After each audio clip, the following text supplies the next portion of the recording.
Evening, everybody. As this lady said, I was asked to speak on being proactive. I just chose a few verses to touch on. I ain't really prepared no notes, but thank God for Google and helped everything.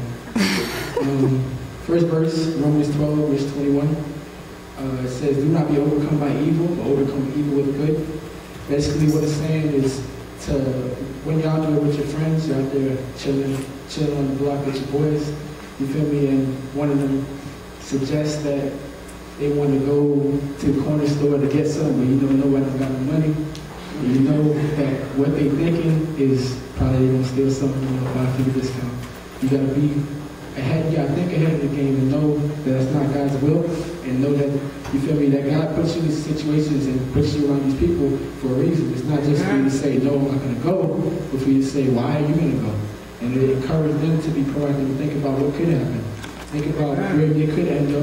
For a little butterfinger, stealing a little butterfinger, can end up in jail for, who knows, I ain't doing that research, but they can end up in jail for, and end up having problems getting jobs in the future and all kinds of things, just based on one decision. So make sure you be careful with your decision, be proactive.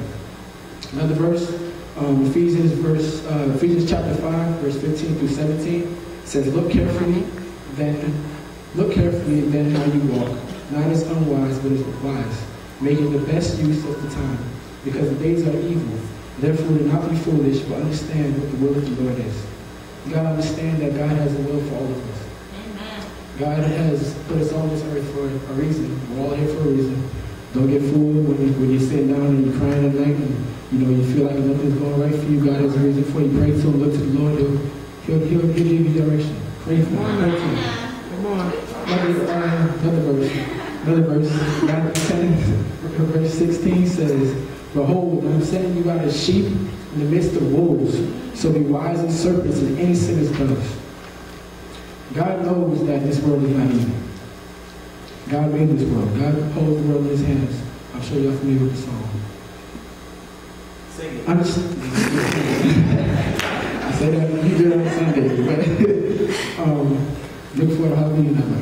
Anyways, understand that this world is not easy. He knows that it's not easy. So when you're down and you feel like there's nothing out there for you, and you feel like there's no reason, but you're here for no reason, and you feel like everything's negative, you feel like everything's on the hill down, understand that God has your life in His hands, and if you continue to stay in His will, and continue to pray to Him, continue to go to church, continue to do all these things, and you don't have to memorize the verses. I mean, I don't even think any pastor has truly memorized the entire Bible in and out, but you have to learn the characteristics of the Bible. You have to learn so that when a situation comes your way, if you read your Bible ahead of time, before you come to that situation, you'll know how to handle different situations. This is being proactive. Understanding that you're going to have problems, that you're going to come into roadblocks, you're going to come into speed bumps, you're going to have all kinds of different problems, but if you're prepared, and you prepare yourself by reading the Bible and praying to God on a natural and a daily basis, then you'll always be able to be one step ahead of the game and know how to say no, know when to say yes, and know where to go. Amen. Romans 8, verse 28, last verse.